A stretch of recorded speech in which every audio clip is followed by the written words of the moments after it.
cho học sinh á, cho tất cả học sinh đọc câu này, cái này là mình phải dịch ngược lại nha. Cru ai sơ an là ba tầng ọt nè.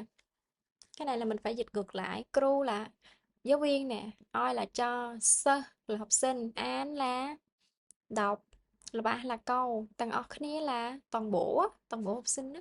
Thì có nghĩa là mình dịch câu này mình sẽ dịch hơi nó bị ngược xíu là giáo viên cho học sinh đọc, cho học sinh cùng nhau đọc câu này.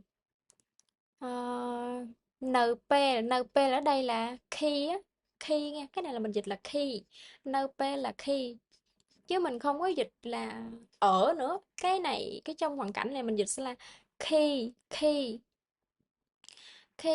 cô sẽ chập, khi giáo viên viết xong, chập ở đây, chập có nghĩa là nó có nghĩa là hết, nhưng mà ở đây thì mình dịch cho nó nhẹ nhàng hơn, có nghĩa là xong. Chứ mình dịch giáo viên viết hết thì nó hơi bị cục ngủng ha. Cái này là khi giáo viên viết xong. Cứ nom sơ vật hát, vật hát, vật hát thực hành á. Sơ xe viết biết không là bà viết những cái từ trong câu. Giáo viên, giáo viên cho học sinh thực hành viết từ trong câu. Xong cái tới câu này. Câu này đi, mình dịch câu này nữa ha. Câu này là ai lớn ní con từng ở khía xạ là bóng sờ xê.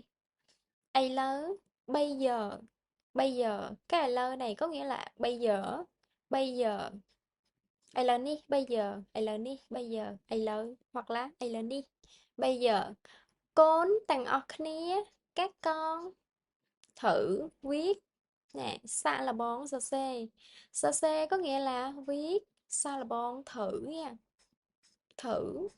Nhưng mà nếu mà nó trong hoàn cảnh